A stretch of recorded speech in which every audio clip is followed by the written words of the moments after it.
जालना शहर से इस वक्त बड़ी खबर सामने आई है। सदर बाजार थाना डीबीटी में नाकाबंदी कर एक युवक से देशी कट्टा बरामद किया है। इस मामले में खरीदार, विक्रेता और बिचौलिया तीनों को गिरफ्तार कर लिया गया है। चौंकाने वाली बात यह है कि पकड़े गए संदिग्धों में से एक आरोपी पुलिस अधिकारी का बेटा है। मिली जानकारी के अनुसार सदर बाजार थाना डीबी टीम को सूचना मिली थी कि एक युवक कमर में देशी कट्टा छुपाकर जालना शहर की ओर आ रहा है। पुलिस ने तुरंत नवाह रोड स्थित SRPF क्षेत्र के पास बारी की टंकी के पास नाकाबंदी की और संदिग्ध युवक को रोक लिया। जब उसे नाम पूछा गया तो उसने अपना नाम अविनाश अंकुश वाघमारे, निवासी मालीपुरा, पुराना जालना बताया। तलाशी लेने पर उसके पास से देशी पिस्तौल बरामद की गई।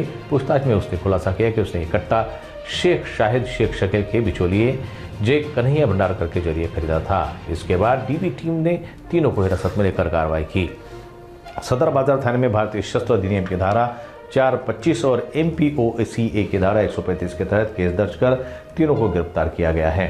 सबसे चौंकाने वाली बात यह है कि पकड़े गए संदिग्धों में से एक पुलिस कर्मचारी का बेटा बताया जा रहा है। फिलहाल पुलिस मामले की बारीकी से जांच कर रही है।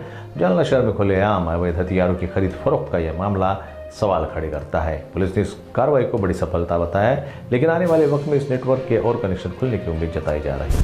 काल दिनांक 1/7/25 रोजी आपली डीबी पथक पेट्रोलिंग करत असताना PSI मस्के यांना गोपनीय माहितीद्वारे बातमी मिळाली की एक इसम गावठी पिस्टल घेऊन फिरत आहे अशी माहिती मिळाल्याने त्यांनी सोबत स्टाफ आणि 2 पंचांसह नाकाबंदी करून त्या इसमास ताब्यात घेतले असता त्यांनी त्याचे नाव अविनाश वाघमारे वय 24 वर्ष राहणार माळीपुरा जालना असे सांगितले आणि त्याचे अंग झडती घेतले असता त्याच्याकडून एक गावठी बनावटीची पिस्टल मिळालेली आहे। त्याप्रमाणे त्यास ताब्यात घेण्यात आले आणि त्याच्याकडे चौकशी केली असता त्यांनी ही पिस्टल जय भंडारकर या इसमाकडून आणि शेख शाहिद शेख शकील यांच्या मध्यस्थीने घेतलेलं असं कळालेलं।